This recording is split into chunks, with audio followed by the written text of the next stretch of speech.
Air raid sirens blared as Presidents Biden and Zelensky walked the streets of Kyiv, the two men visiting the Wall of Remembrance that honors fallen Ukrainian soldiers. I thought it was critical that there not be any doubt, none whatsoever, about U.S. support for Ukraine in their war against the brutal attack by Russia.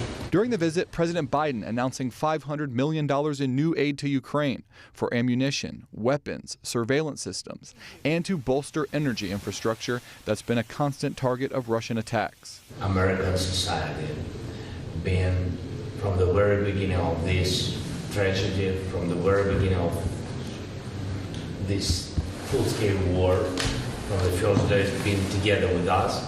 The president visiting a war zone required months of meticulous planning. NBC News correspondent Jay Gray is on the border of Ukraine and Poland with more on how the White House pulled it off.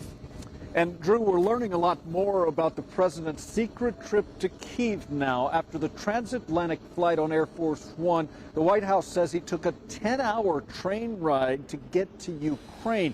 We also know from U.S. officials that there was coordination between the Kremlin and White House ahead of the president's trip. Russian media is reporting that President Putin himself guaranteed that there would be no strikes while President Biden was on the ground in Kyiv.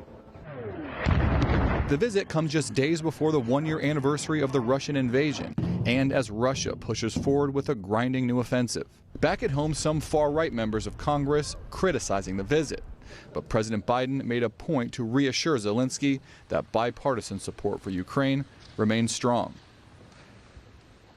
Tomorrow, President Biden will give a speech in Poland aiming to rally international support for Ukraine's defense. Also tomorrow, President Putin is expected to deliver a hawkish speech in Russia, providing a stark contrast between two leaders in an increasingly polarized world. Drew Petrimoulx, NBC News, Washington.